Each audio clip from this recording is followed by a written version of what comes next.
If you grew up around the Bible, you probably know the list. He delivers a demand from Yahweh, "Let my people go that they may hold a feast to me in the wilderness. But on that day I will set apart the land of Goshen, where my people dwell, so that no swarms of flies shall be there, that you may know that I am the Lord in the midst of the earth. Thus I will put a division between my people and your people." A division.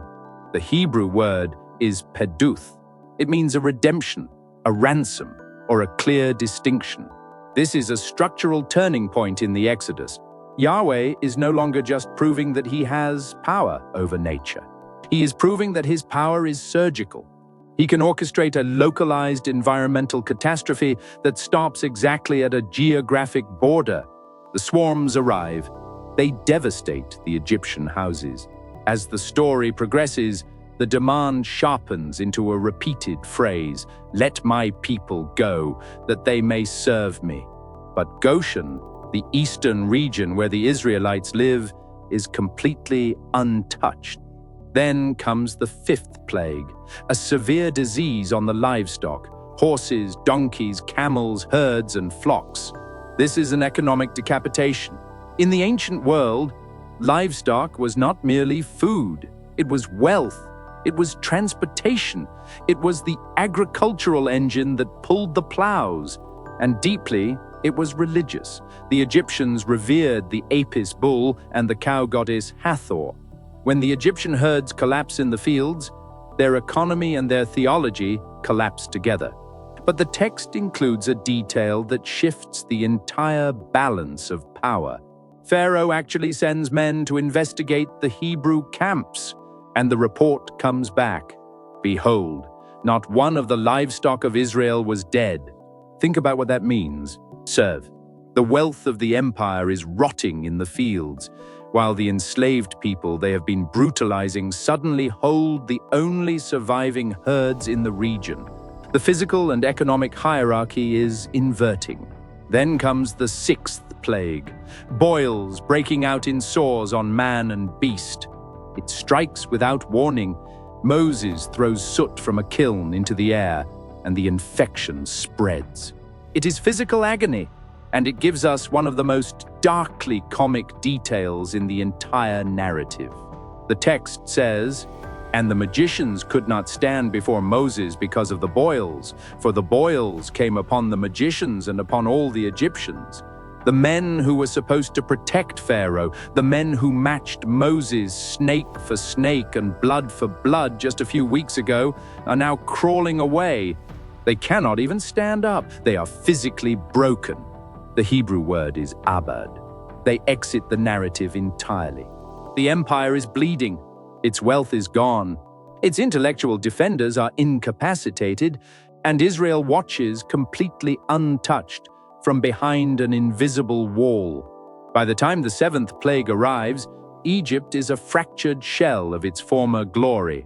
But the third triad of judgments is not just about compounding the damage, it is about uncreation. In Genesis, God brings order out of chaos.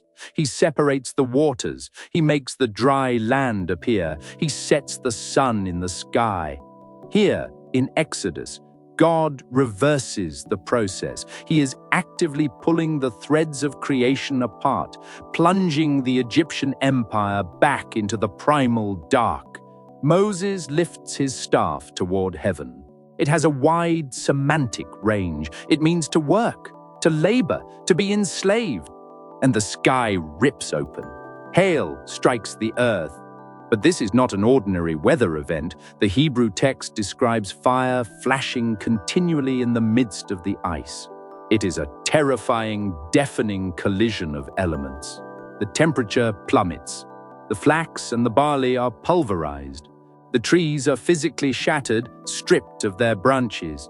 And for the first time, a fracture appears, not just in the landscape, but in the loyalty of the Egyptian people. Before the storm hit, Moses issued a warning, and the text quietly notes that whoever feared the word of Yahweh among Pharaoh's servants brought their slaves and livestock indoors. It also means to worship. Think about what that means. The absolute authority of Pharaoh is cracking. His own citizens are starting to hedge their bets. They are obeying the Hebrew God to survive. Then come the locusts. An east wind blows all day and all night, carrying a swarm so dense it literally blacks out the surface of the land. They devour every green stalk the ice left behind. At this point, even Pharaoh's most hardened advisors scream at him to surrender. Let the men go. Do you not yet understand that Egypt is ruined? But his heart is heavy. He refuses the terms. So the 9th plague falls, and it falls without a single word of warning. Darkness. For generations, Israel had been performing kabad for Pharaoh. They were his property. They built his store cities. They mixed his mortar. Their bodies belonged to the state. This is not a severe storm system. It is not a solar eclipse. The text describes it as a darkness that can be felt. It is tactile, suffocating, and absolute. For 3 days, no one could see the person next to them. For 72 hours, no one could even rise from their chair. The entire machinery of the empire grinds to a paralyzed halt. This is a micro-targeted theological strike.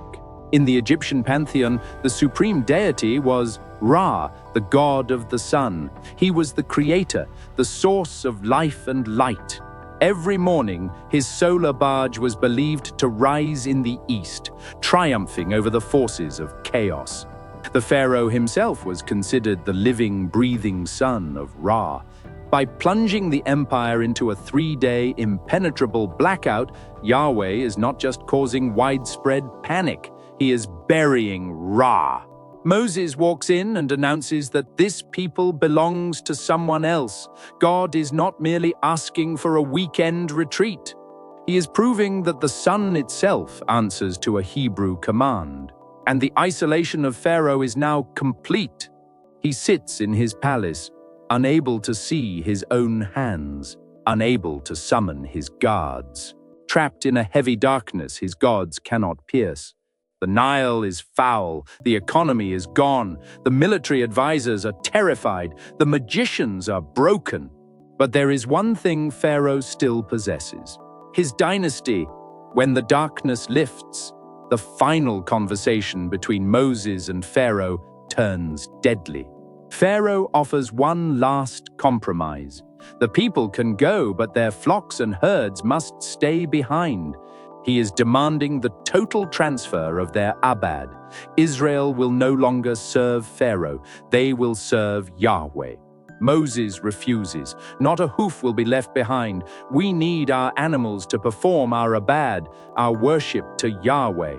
Pharaoh snaps. Get away from me! Take heed to yourself and see my face no more. For in the day you see my face, you shall die.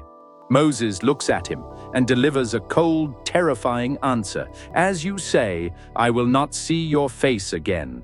The first 9 plagues dismantled the physical and spiritual infrastructure of Egypt. The river was corrupted, the land was stripped, the sun was buried. But the 10th plague does not strike the earth, it strikes the future, the firstborn.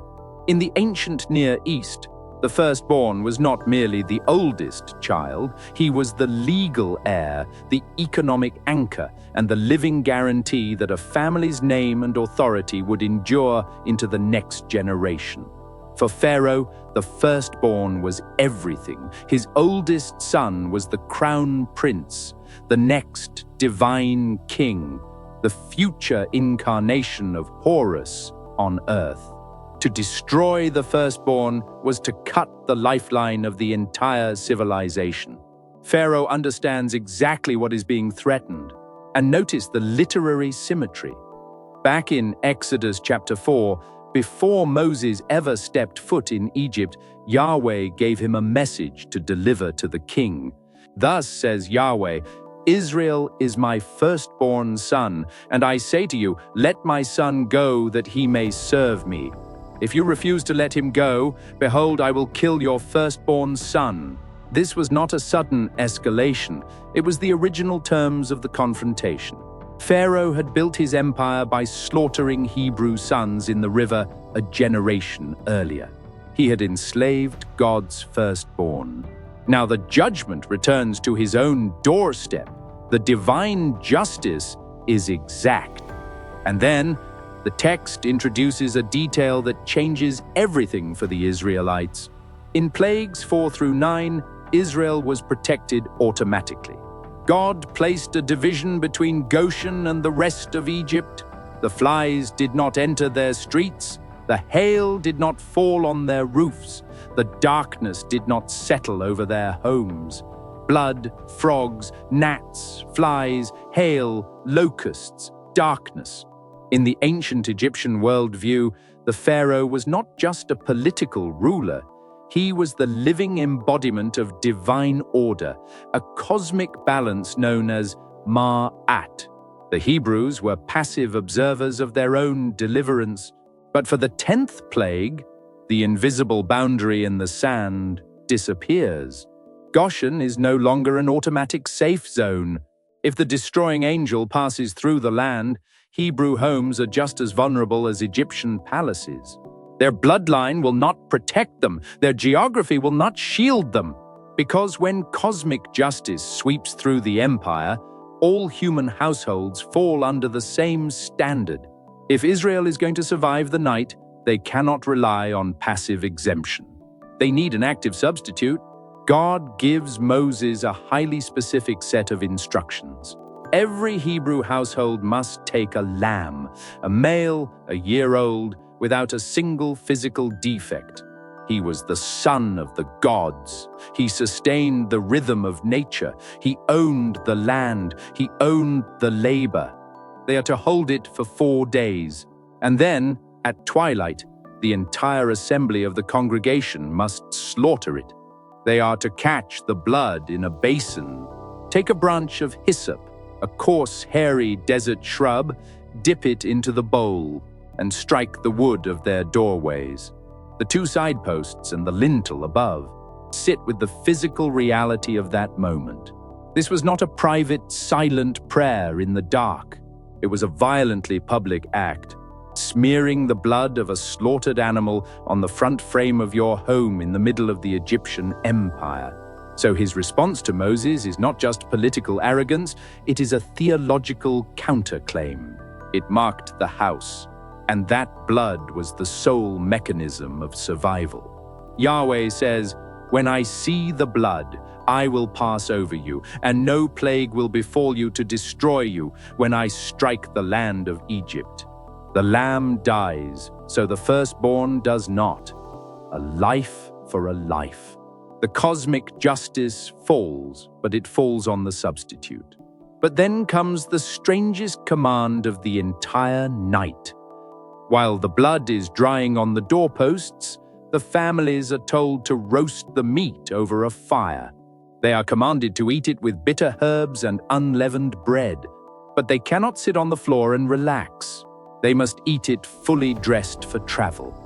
Belt fastened around the waist, sandals strapped to their feet, wooden walking staff in hand. Eating in haste. Who is Yahweh, that I should obey his voice and let Israel go? I do not know Yahweh, and moreover, I will not let Israel go. And before midnight even strikes, before Pharaoh screams in the dark, before the heavy doors of the empire actually break open, God tells them to remember it. This day shall be for you a memorial day, and you shall keep it as a feast to Yahweh throughout your generations, as a statute forever. Think about the psychological weight of that sequence. They are still living in the slave quarters. They are still legally owned by a tyrant whose army is stationed right outside their district. They have not taken a single step toward the border. Yet God is forcing them to act as if their deliverance is already a historical fact. He is commanding them to establish a permanent national holiday for a nation that does not officially exist yet. Because this night is not a prison break. It is a birth. When they eat the Passover meal, they are not just taking on calories for a long hike in the desert, they are metabolizing a new identity. He does not recognize the jurisdiction. He does not recognize the name. By putting the blood on the wood, they are publicly stepping out of the jurisdiction of Pharaoh and into the jurisdiction of Yahweh. They are formally transferring their abad. When the sun rises, they will not be runaway fugitives. They will be the ransomed firstborn of a new covenant. At midnight, the cry goes up. It is a sound, the text says, had never been heard in Egypt before and will never be heard again. The absolute center of Egyptian power is broken. Pharaoh summons Moses and Aaron in the dark. He does not negotiate. He does not demand they leave their flocks. He just tells them to go. Look at what they left behind.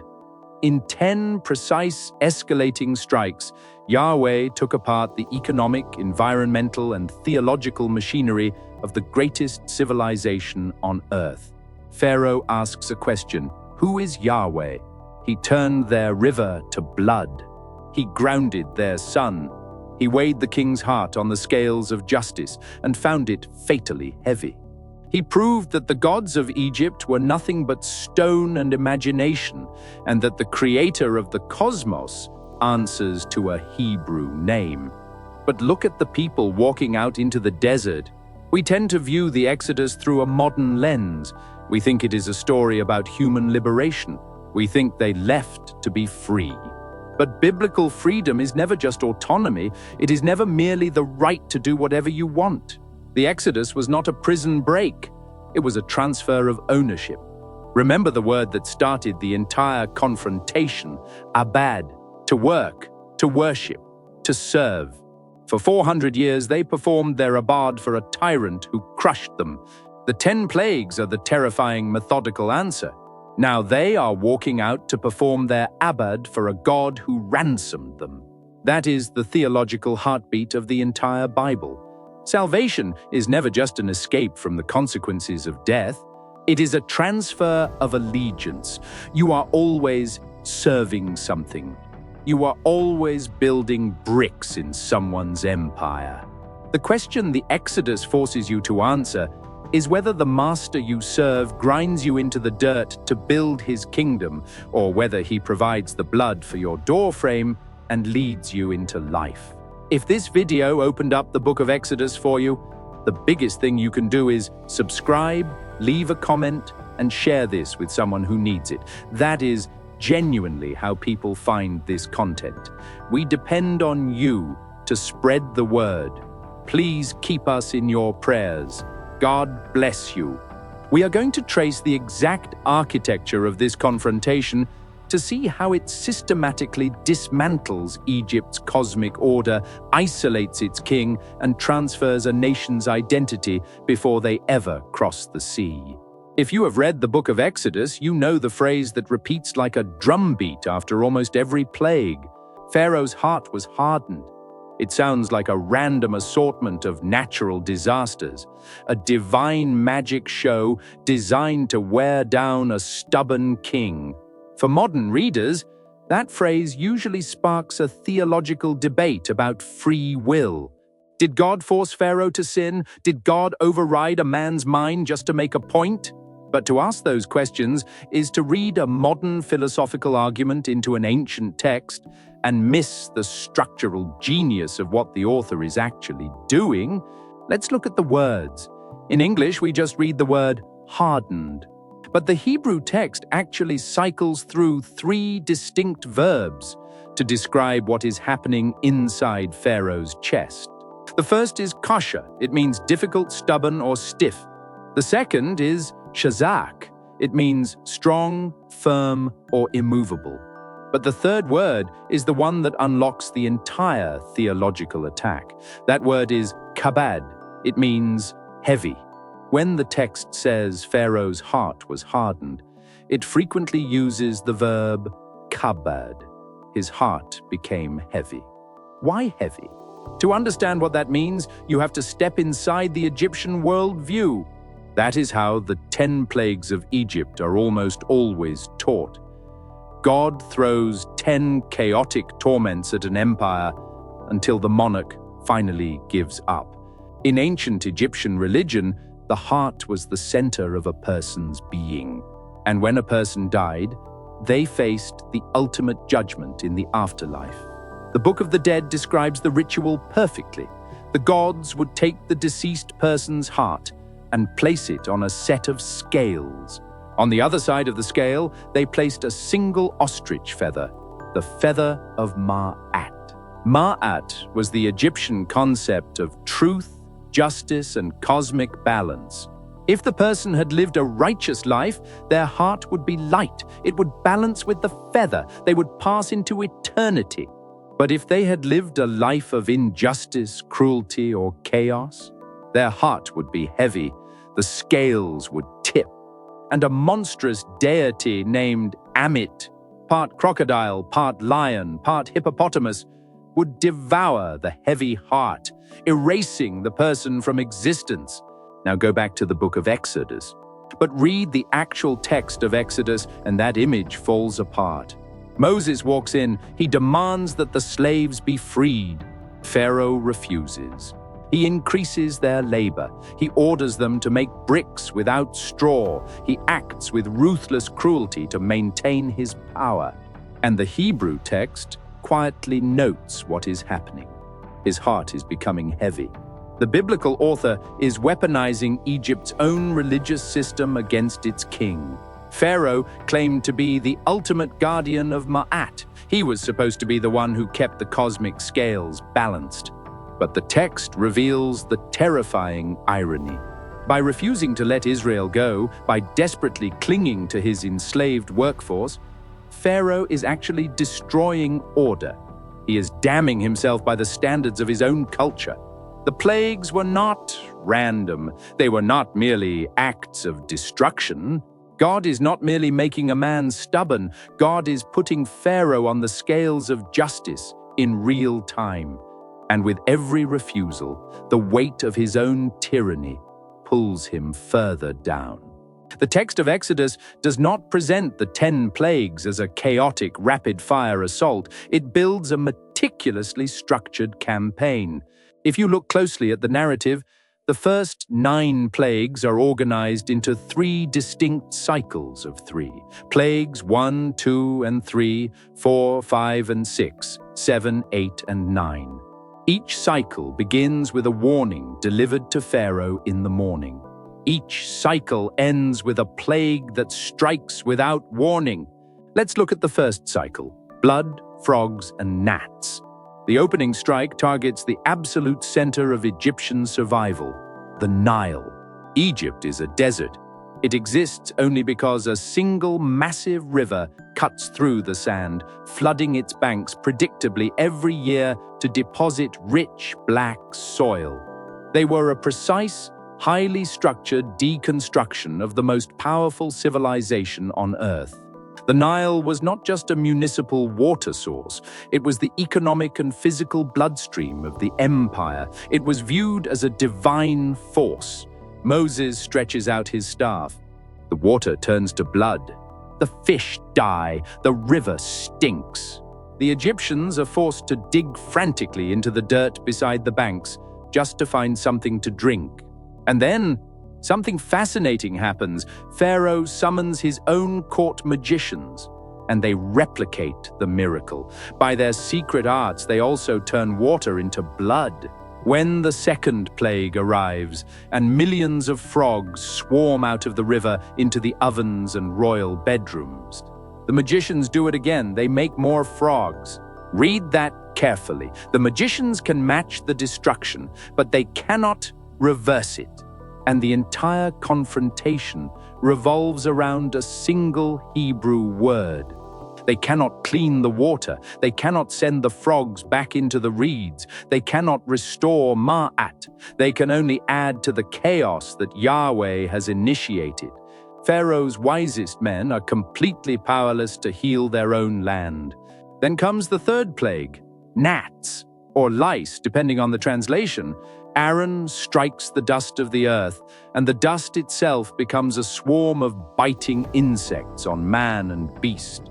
The magicians attempt their secret arts one more time. They try to bring forth gnats, but they cannot. Their power hits a wall. and the text records their exact response to Pharaoh. This is the finger of God.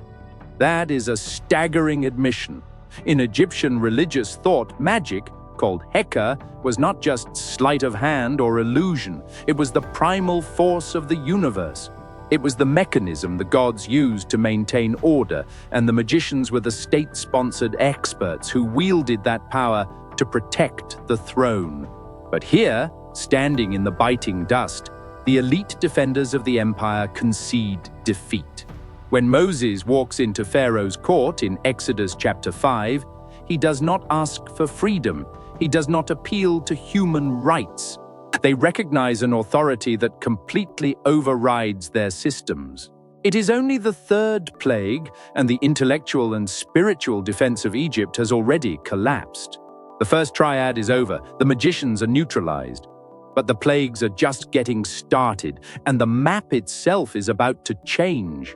The first 3 plagues fell on the entire land. When the Nile turned to blood, the Israelites living in the delta had to dig for water, just like their Egyptian neighbors. When the frogs swarmed the streets, they swarmed the Hebrew camps as well. But as the second triad begins, the rules of engagement suddenly change. God draws a line in the sand. Moses announces the 4th plague, a massive swarm of flies. But this time, he adds a terrifying new condition.